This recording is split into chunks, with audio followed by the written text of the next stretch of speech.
All right, how's everyone doing? Welcome to the Rich CELENZA show. WTF are you talking about? Hopefully you can hear me pretty well.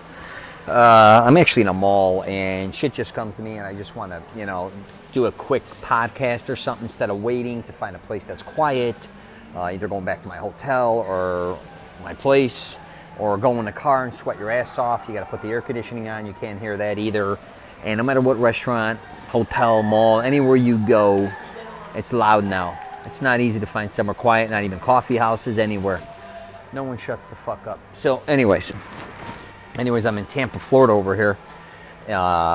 And I'm going to be going actually to do a video really quick in front of Mons Venus, which is one of the top strip clubs in the state of Florida. I think one of the top in the United States. But even though I haven't been in the game a long time, but I was at a restaurant called Shell's in Tampa. I think there's two in Tampa. If you ever get a chance, man, you got to check that place out. It's got everything.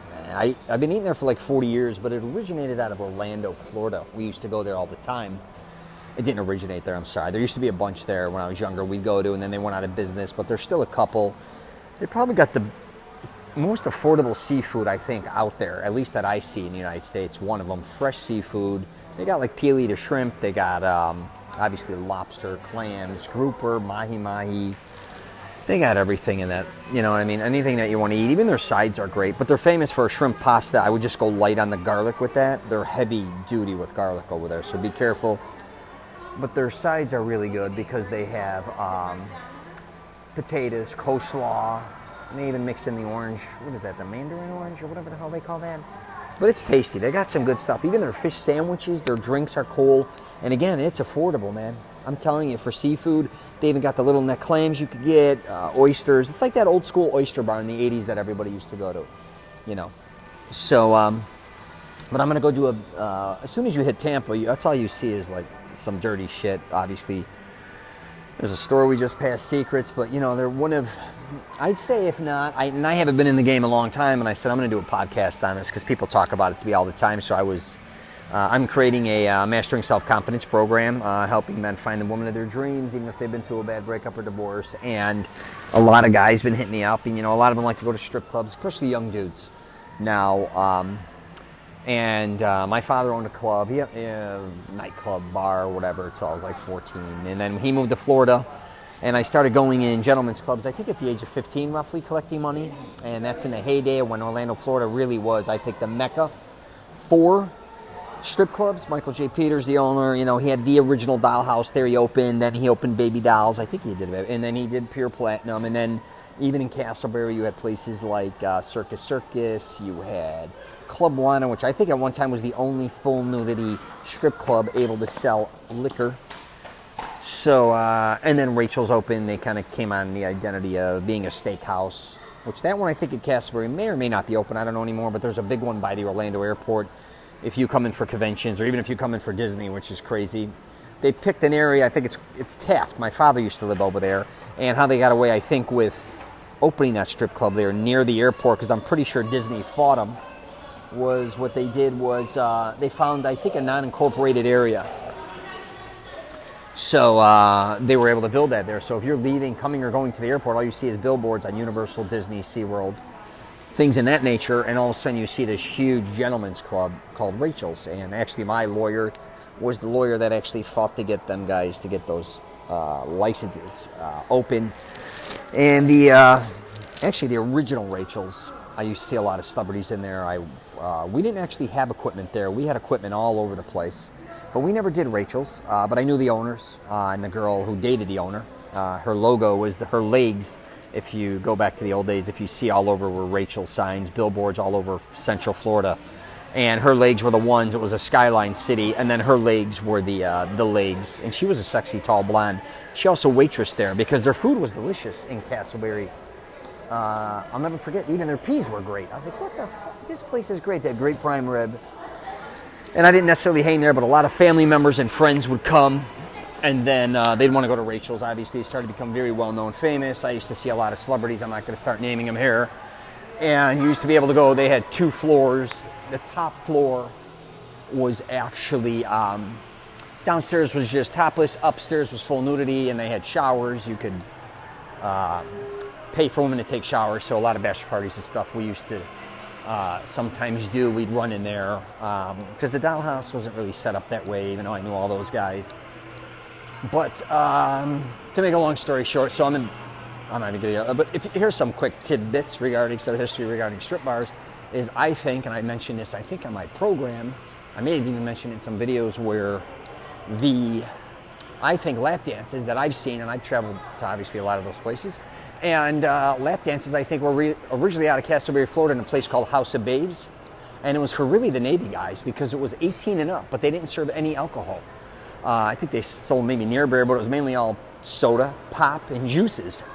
But they couldn't regulate them because there was no liquor. So it was like a free-for-all in there. If you walked in there, it just looked like one bachelor party that went wrong, you know? And it wasn't that small, but it was crazy. And, you know, there's a lot of dirty things going on there. But that was the first place I ever saw truly lap dancing because there were all these rules and regulations. But Castleberry, I think, pushed it. And eventually they had a new mayor come in, and they put the kibosh on a lot of shit over there, and including Orlando. And that's the truth, and that's why a lot of it shifted to Tampa with Mons Venus, and obviously I think Pure Platinum's still there. The one in Orlando closed. Michael J. Peters, the original owner of the Dollhouse, and that whole affiliation ended up getting in a bunch of legal issues, which kind of sucked for him, and I don't think things were ever the same with him. But yeah, Tampa's where it's at. I think overall, if you do go to these places, one of the reasons I think it's more affordable. I know places like New York all of a sudden claim, you know, and then you have Vegas, and then you have South Florida. All these places claiming that they're the best, but the truth is they rip you off with their bottle service, with all their bullshit. They're yanking you when you walk in the door. I actually just, I ended up being in Tennessee and ended up at a gentleman's club of all things, and that place was a pretty free-for-all. I was shocked how nuts it got in there. But it was busy. But anyways, back to Tampa. If you are in Florida, obviously, and you like going to, you know, gentlemen's clubs, I would definitely say that's the spot to go to, even over South Florida or anywhere else. I think the women there overall have always been better. They get a mixture of a little bit of everything in the Tampa area. You also even get beautiful students. But the one thing I think that a lot of guys that they don't realize now more than ever, which I grew up in, especially older dudes that go to these places or whatever, is a lot of these girls obviously do porn. Where when I was growing up hanging in these places, those type of women and living that lifestyle to a certain degree, porn really wasn't, you know, porn was really being shot in LA, I think, for the most part. It wasn't like now. People could shoot porn anywhere. South Florida's a huge market for that. And I see some young guys getting tied up with, you know, wanting to chase those girls, even some guys I knew in Orlando. And I just think it's a entirely different environment. I'm not going to say that women back when I was, you know, in the 80s, 90s even, when I was in that, you know, environment, that a lot of the girls weren't obviously involved with escort services, prostitution, bachelor parties, the whole thing. But you throw porn into the mix now, it's almost another component. And actually, I feel sorry for a lot of the girls that get wrapped up in that more than ever. I got 2 daughters myself, but a lot of women, you know, take advantage of that, especially if they're good looking. And like I said, a lot of students I knew in the old days would actually on weekends, holidays, or would come back, they'd go dance, make a ton of bread, and dip out of there. You never even knew it. Most people never even knew that. And then obviously you have the other ones that have a lot of drug issues, which is horrible. And they're just broke. And their environment they just need money. Just the bottom line. But not to get on that. But personally, I think, so the last time I was at a gentleman's club, it wasn't long ago, and it's been years, but I was just shocked at the behavior of the dudes. They came in with all these singles they're throwing around, like, doing all this stupid shit. And one is, I just seen so many dudes. Here's the thing, man. If you do go to these places, never give your fucking credit card. They'll do whatever they want to do with your credit card. Then you're going to leave there. You're going to either be half in the bag, not pay attention, not know what the charges are. Until you get home, you got to get on the phone with your bank. Most of the time, dudes, if you're married or whatever, then your wife sees it, or you want it removed, whatever the case may be, you do not give a credit card to these establishments. I don't care how big they are, how well known they are. Don't trust anyone. You could take a piss in there and they'll fucking charge you $25. But I see so many people getting yanked as far as bottle service, dances, all that shit. You don't got to spend a lot of money if you go in there. Really, honestly, last time I was in there, they wanted to cater to me. I think the way I dressed and the way I acted, I was talking to the managers and waitresses, and if they know you're like, you know the environment, you know the game, they're not going to take advantage of you. You walk in there like some asshole tourist looking to be taken advantage of. If you want to piss your money away, throw it out there, God bless you. But you don't have to do that. And you don't have to go to a lot of those establishments. Again, if you're in New York, you want to hit Scores or some high-end ones, or even Vegas. There's tons. I'm not going to start naming things, Cheetah and this and that, or all these different clubs, but do not be taken advantage in there, especially if you're younger, man. Pay your cover charge, sit down, chill. And if you want to give some money to the dancers on stage, or you don't. If you don't want to get table dances, don't let anybody intimidate you. Don't let a woman come up to you and kind of bullshit you, convince you that she fucking digs you. All you are is a mark. Get it through your head. In my program, though, I do teach these young guys, if they do want to date these type of women, how to go about it, which is obviously do not become a fan. You look like a weirdo. And 2 is just put yourself in the right place at the right time regarding these women, and most likely it's not going to be at those clubs. Right? So you're not going to be hanging at a club trying to pull. You can if you.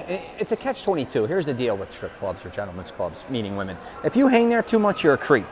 All right? That's how you're looked at. You're weird. Right? If you don't go there, you'll never meet them. Right? Now, I was in a situation where I learned because I was going in there collecting money, and I knew all the owners, managers, waitresses, hostess, everybody. So I was in a leverage point. And I walked around like I could care less about them. All they were was just another bar to grab money from. That's really how I looked at it. And they knew I looked at it like that. I could care less if I walked in and you were standing next to me nude asking me a question about, a laptop or how to use a dart game that was in there or whatever it is, a billiard table. So I was in an entirely different environment as far as having leverage over them. Truthfully, too, I had a fake ID. They knew I was very young when I started to go with my father at 15, but we'd go through the back door. They didn't let me in. They knew my father. They knew I knew how to hold my own. They didn't give a shit. Then when I really moved to Florida at 18, I obviously had a fake ID. They never questioned me anyways, but a lot of girls in there were 18 to 21 too. They can dance, they just couldn't serve alcohol. So not everyone there was over 21, plus a lot of times they're not going to be carding. You didn't have to be 21 years or older to dance. It was kind of like waitressing or anything. I don't know what the rules are now. So a lot of those girls I gravitated to or became friends with because they were my age. They knew it, I knew it. So it was kind of, especially when we went out or I'd meet them in certain clubs or just any of that stuff. So, and they were really cool chicks back then, a lot of these girls. But young guys or guys that want to meet these type of women, you're not in that position. Like I said, you walk in, you're a creep. So what I recommend to a lot of my guys is, in my program, I get more in depth with it, is again, you got to put yourself at the right place, right time. A lot of those girls hang out in certain cliques, obviously in certain nightclubs. They even eat breakfast after hours at a lot of these places. But the truth is you got to work your way from the outside of the club in, start becoming friends with, if you can, obviously the ones who promote the events for these places. Number 2, you want to even say you do go, you want to become friends with even the valet parker. Most importantly, the guys at the door, the bouncers. They, like everybody else, need something from someone. They usually run the roost as far as the bachelor parties and all that. Not sure if that's the case now, but a lot of times those guys are the ones that protect the place, right? Inside and out. They know all the girls depend on them. They walk them to their cars. Inside, they make sure they get paid. Nobody's touching them. You become friends with these dudes, and obviously eventually become friends with people inside the club that work there, not just the strippers. And you will start building a foundation of friendships with them people. And before you know it, you start getting invited to events or parties that they're having. You'll also start figuring out where these girls all work out, where they go for Starbucks before they go to work, what are the bars they hang out, all these different things. And that's how you kind of start meeting these type of women. Not going to the club. Now, again, if you're beautiful and you have a lot of money, you want to go there, again, you're going to be used as a mark. And here's the thing. No matter what, it's their job to make money off you. If they don't make money off you, the club owner, the manager, the waitresses, the bartender, the strippers, they will not have a job. They can't be sitting in there lollygagging around, flirting with shit, wasting time. So again, that is not the place to do that. I think, sure, you can meet them there one day, you go with your friends. If you're trying to pull them out of there that night, good luck. It could happen, I'm not saying it can't. Also, they're not going to probably even give you their real name. So that kind of shows where the fuck you're at as far as that goes. So you want to come in at a different angle as somebody who, you're attracted to these type of girls, but you are not chasing. So, anyways, I don't even know why the hell I did a podcast on this, but I really was just thinking that I see a lot of dudes, especially young dudes, just always being taken advantage of, I think, regarding this, or even middle age, or people that come in for conventions, which I know a lot of times, you got a certain amount of budget that you got to piss away, especially in Orlando. That's what a lot of people didn't realize about Orlando, Florida, how big of a convention it is. That kind of business is huge. Them in Vegas is massive. So obviously where there's conventions, usually there's strip clubs, because a lot of dudes come in for conventions and they go to strip clubs with their clients. They can't always take them to Disneyland or Disney World, or even if you're in Vegas, what are they going to do after a while? So they usually go to bars, clubs, or gentlemen's clubs. And even though people don't want to admit that, and I think it's become more and more acceptable. Years ago when I was in that game, it was kind of more private. There were only certain cities throughout the United States. And there were certain clubs, like, say, Georgia had, like, Tattletales. Like, Orlando obviously had a bunch in Castleberry. South Florida had their little thing going. Tampa, obviously. California's always, I think, been the worst as far as that goes that I've seen over the years. I think they regulate them too strong. Canada, I heard, is crazy. I'm in Canada all the time, but like I said, I don't go to these places unless a group of dudes, work, colleagues, or friends want to go. And I'm the last one to be a jag-off and say, no, I can't do that. I'm religious or I'm not in a relationship. Get the fuck out of here. Your friends want to go do something, go do it, as long as you don't get in trouble. Actually, I'm the one who has to drive usually, and I make sure everyone gets in there and out of there in one piece. Yeah, and I've also noticed, this is just me in my past, with a lot of my buddies from Florida that partied hard with a lot of these girls or that lifestyle. Not only do I think the road leads to usually horrificness, some girls I know pulled out of it, but a lot of dudes I know, one just, again, OD'd in Florida that I know. He's my age. Actually, I got arrested with him one time. I got in a beef with him, leaving a place called Club R in Winter Park, Florida. But if you are listening to this podcast, whatever, I don't care what age you are, be very aware of what you're getting involved in, especially being taken advantage of financially. I see so many dudes either getting wrapped up with these girls or that lifestyle where they're pissing money away. And I understand you want to have fun. It doesn't matter if you're young, going through a midlife crisis, divorced. Just make sure you protect yourself, especially if you have kids. You know what I mean? Plus, you have to realize people are going to judge you basically on who who your company is. And again, I'm not here to judge you. If you like women, gentlemen's club, like strippers, if you love porn stars, whatever, more power to you, right? It's none of my business. But just if you're going to get involved with those type of people, which I don't want to categorize everybody, there's a lot of, obviously, drug, alcoholism, a lot of addiction issues. It's really dirty. And for the most part, almost everyone I know that got involved with that, it usually just fucking ruined their life. So I tell my guys, the younger guys that take my program, just be very aware of that. Like I said, now you have another component in there like porn that they can maybe get sucked up into. And years ago, girls would do porn, and then they would do tours. Kind of like, what's that girl now? I forgot her name, that blonde girl that trumped that whole situation. What's her name? You hear it every day, and I just block it out. I don't want to hear her nonsense. But they would tour all over the United States, these girls that were kind of slightly famous porn stars. It wasn't like now, and then you could go there. They would put on a show to make money. They'd get a flat fee and then dip. Or there was a lot of bookstores, dirty bookstores, DVD places, and you'd go to those places, and you'd walk in those joints, and then the girls would be there signing DVDs or doing stupid shit, posing with guys, pulling their tits out or whatever. My buddy loved some of those girls. It was hilarious. And in Florida, obviously, there was a ton of those places. And one time we went in there, we were actually all dressed up. We were ready to go out one night. And all my buddies were really handsome. I definitely was by far the least handsome. They were all tan, a lot of Italian guys. They just all looked great. I kind of looked like a damn bouncer. I just got real heavy and big at one time. So I was like quite the opposite. But we all walked in there to go out. We were all dressed up. And there were 3 girls, 2 or 3 up front. And he went in there to just goof around and say hi to him. One of them in there he liked. I can't remember which porn star. I mean, just liked her. It's not liked. He just said, hey, I heard she's going to be over here. Let's go check her out. So we walked in there. And they actually want to go out and hang out with us and party after hours. So that was kind of an interesting dynamic that I learned very quickly. But I think when he went in there and said hello, and none of us, the rest of us, were just kind of laughing and really give a shit, because again, a lot of us were in that lifestyle. So for us to walk into a bookstore where you got 30, 40 guys walking around taking photos, and I always say, you don't want to be a fan, you look like a retard. Well, that's a bad word. No, whatever. You don't want to look like you're a goofy fan in there walking in, buying posters, buying their DVDs, whatever they're fucking pitching.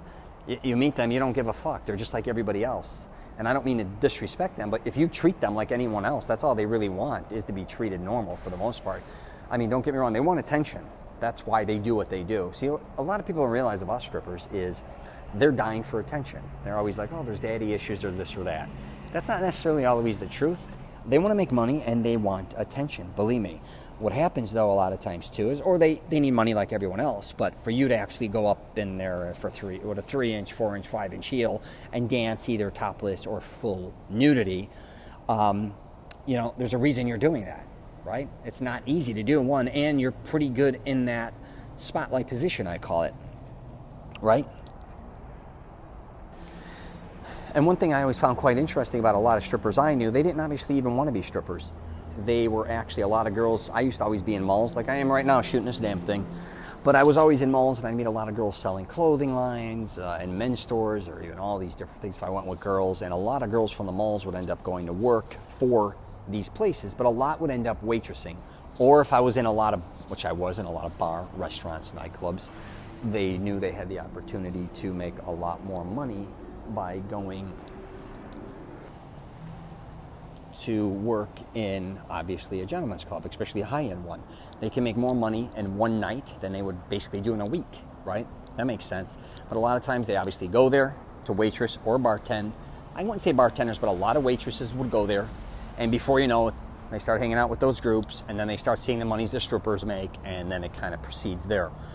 I could just give you one story. A girl I used to hang out with, she worked in one of the malls. She was a good friend of ours, and we would hang out with her. And to make a long story short, she left the mall, and I walked in the dollhouse, and she was like, I was just stunned. I was like, what the hell is she doing here? So again, one of her friends convinced her to work there. And I was like, holy shit, that's crazy, because she's, whatever. And then she's like, hey, Rich, how you doing, this and that. And I said, hey, how you doing? And then we'd see her in a club, and she's like, I'm never going to strip, don't worry about it, I just needed extra money. I'm like, all right, she's fucked. Of course, let's fast forward. I walk in, she's out of her mind, she's stripping, making tons of money. I could tell her lifestyle's changed just by the clubs, the way she's dressing, behaving, getting nuts. And then she had a roommate, which was a young, beautiful girl. And I used to even tell her, keep her out of this shit. I used to beg her. And she's like, of course, I would never do that. And of course, as time goes on, we go back, we go in and out, we go back into the house some future time later. Now, her friend, the young one, beautiful young girl, she ends up waitressing. And I'm like, I don't want to tell you her name. I says, what are you doing here? And I'm like, I don't think this is for you. Get your head on your shoulders. Just focus in on school. She was really smart. One thing leads to another. I don't see her. I'm in Chicago, and I'm watching, I think it was, what was that show called? It was like when it wasn't, those talk shows were popular. It was Jenny Jones. So I'm watching Jenny Jones out of a fluke, and out of the corner of my eye, they go, young girls under 21 stripping, what their parents think. And I look up, and it's that young girl, like a year later. I'm like, now she's on, nothing against the industry. She's in a bikini. They're showing her not stripping. They're showing her working at the place, and how just her whole lifestyle changed. And again, I could just see it was heading to shit. So now let's fast forward literally almost 15 or 20 years later, my buddy's in South Florida partying. Guess who he runs into? Actually, two things happened. The original girl, the older one that I was talking about, she ended up going to Chicago and stripping. And my buddies were once talking. They're going, hey, Rich, we ran into this girl. This is her name. I'm like, yeah. And I says, well, I don't know that name. They're like, oh, really? She's this and this and this. I go, I know her real name. Is her real name this? So after we, went back and forth, we knew it was her. And then when they would start hanging out with her, they obviously mentioned me, and they started partying there with her, obviously, in Chicago. And then fast forward some more time, and then my buddies are all in South Florida. Now they're in their middle. This isn't that long ago. They all call me. They're at a party, getting crazy, and she's there as well. According to what everyone said, she was an absolute mess. And that's my point. And she wasn't even stripping anymore. They just said she was just, I don't even know if she was homeless. I don't know what the hell. It just sounded very bad. And I felt bad. And they were talking about all the old girls and a lot of them. And I see them in Florida a lot of times. Some of the old girls will still go to happy hour or wind down Wednesdays. I'll run into them.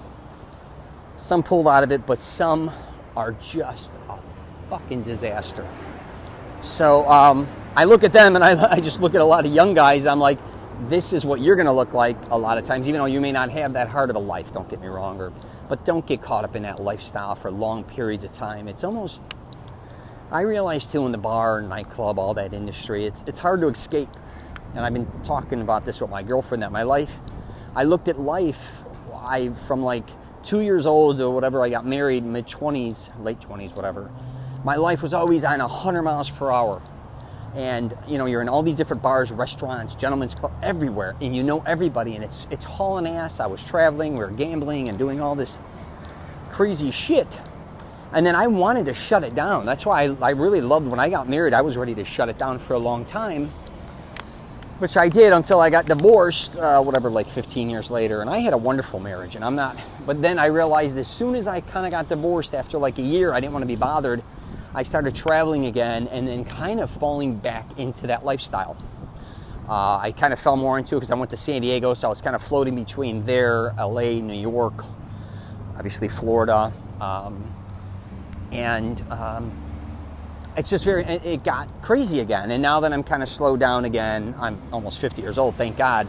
But I never did drugs or alcohol to the point, like I would never be intoxicated or I was out of control. I would just drink, thank God.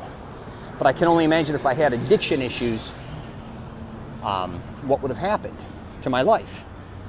But when you're always going like the way I was going, it's hard to get out of it. And it's not just women. It's not just, you know, I can't stand loud music anymore because I went to so many concerts and I was always in environments where there was so much smoke, loud music. But I realized if you throw me in that environment, which I just went through in Tennessee I was there, that you threw me, like I went back in the gentleman's club, I felt right at home. Literally, people were walking in, they thought I worked the place just because I'd walk around, I'd look, I'd talk, I kind of like look at things as a business perspective. I'm not there to like gawk at girls. I don't give a shit. I've been doing that my whole, that doesn't faze me, but it's just really a part of who I am. And my father's like that as well. I've been spending more time with my dad, and he's obviously very flamboyant, and he loves the nightclub business, the bar business. He's telling me tons of stories when I was younger, even doing shots of peppermint schnapps in his bar when I was a young boy. Him taking me to strip clubs when I was, I want to say 14, with all his buddies, and they were trying to get a girl, like doing all this funny shit to me as a joke, and I didn't fall for it, and he loved that part of it. And he's got all these funny stories with me incorporated that I don't even remember. I was young. You go back, he kind of remembers them because, it's you're kind of looking at your son. And I think a lot of dads kind of want your son to be, my father wanted me to kind of, I think, be a protege of him. He wouldn't even really teach me to bartend. He wanted me to run the club, which, anyways, it's kind of a funny dynamic. But anyways, I just thought I'd throw a podcast. These were some of the things on my mind. But anyways, if you get a chance, check out my YouTube channel. I put a bunch of crazy shit up there. I'm going to be putting a video up on there on Mons Venus. And all different types of places I go throughout the United States. Plus I put information about my Mastering Self-Confidence program, helping guys find the women of their dreams, and a bunch of different things. So I'm going to wrap this up here. I got to take off and actually head back to Orlando. That's it, guys. Take care. Wish you nothing but the best.